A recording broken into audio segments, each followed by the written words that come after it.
अस्सलाम वालेकुम। Lesson number 11 है जिसमें हम use of is M are को रीड करेंगे।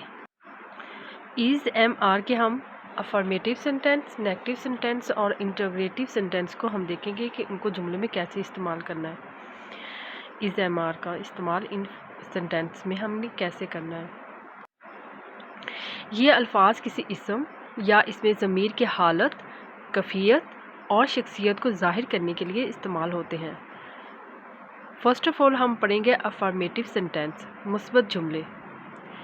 अब हम देखते हैं कि इज़ एम आर जिनका आज हम यूज़ कर रहे हैं वो किन सब्जेक्ट के साथ आएंगे। For example he, she, it, इनके साथ इज़ का इस्तेमाल किया जाएगा। वी, यू, दे के साथ आर का इस्तेमाल किया जाएगा। एम के साथ आई का यूज़ होगा, आई एम।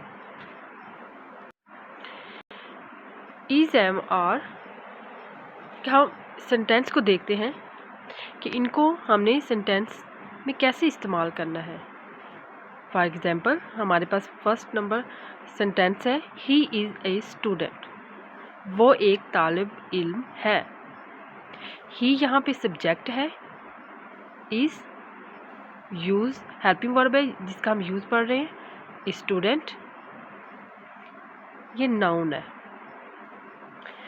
नेक्स्ट हम सेकंड सेंटेंस को देखते हैं, वी आर स्टूडेंट्स, हम तालिब इल्म हैं।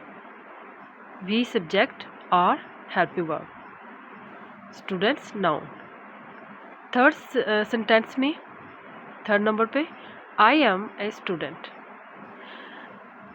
अब हमने मुस्बत जुमले को रीड कर लिया कि इसमें इज़ एम आर का इस्तेमाल हमने कैसे करना है। नेक्स्ट है हमारे पास इन नेगेटिव सेंटेंस, मनफी जुमले। अब इसमें ये देखना है कि सारा स्ट्रक्चर वही रहेगा, जस्ट इसमें नॉट का इस्तेमाल किया जाएगा, NOT। Is M are helping verb के बाद नॉट इस्तेमाल किया जाएगा। For example number 1, you are not a student. Double not लिखा गया तो यहाँ पे जस्ट सिंगल नॉट आएगा। You are not a student, तुम तालिब इल्म नहीं हो। इज़ एम आर के बाद नॉट यूज़ करेंगे।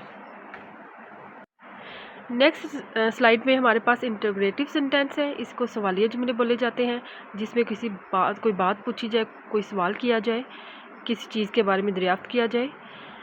तो इसको बनाने का तरीका ये है कि इज़ एम आर जो कि हेल्पिंग वर्ब है और जिसका हम यूज़ पढ़ रहे हैं, इसको सब्जेक्ट से पहले लिखा जाएगा। स्टार्ट में, जुमले के स्टार्ट में ही इसको लिखा जाएगा और सब्जेक्ट के अकॉर्डिंग ही इज़ एम आर आएगा।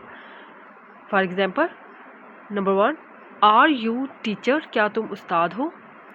आर यू, जैसे कि हमने पढ़ा कि वी, यू और दे के साथ आर का इस्तेमाल किया जाएगा, तो इस सेंटेंस में यू है तो इट्स मीन हम एम या इज़ का इस्तेमाल नहीं करेंगे, बल्कि हेल्पिंग वर्ब आर इस्तेमाल होगा। और ये हम इंटीग्रेटिव सेंटेंस यानी कि सवालिया जुमले पढ़ रहे हैं, तो इसका मतलब ये है कि इज़ एम आर सब्जेक्ट, जो यहाँ पे यू सब्जेक्ट है, तो इससे पहले आएगा स्टार्ट में। जी व्यूअर्स, आज हमने यूज़ पढ़ा इज़ एम आर का। उम्मीद करती हूँ आपको समझ आ गई हो। बहुत सिंपल था। दुआ में याद रखिएगा। अल्लाह हाफिज़।